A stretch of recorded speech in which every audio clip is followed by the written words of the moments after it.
Welcome back, everyone, to an emotion. It means understanding that every interaction is an opportunity to earn Allah's pleasure. Every difficult person becomes a test of character. Every moment of anger becomes a chance to practice patience.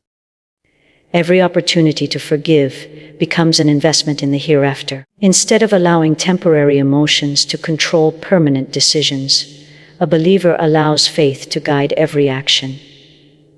When this mindset becomes part of our daily lives, we begin to experience a remarkable transformation.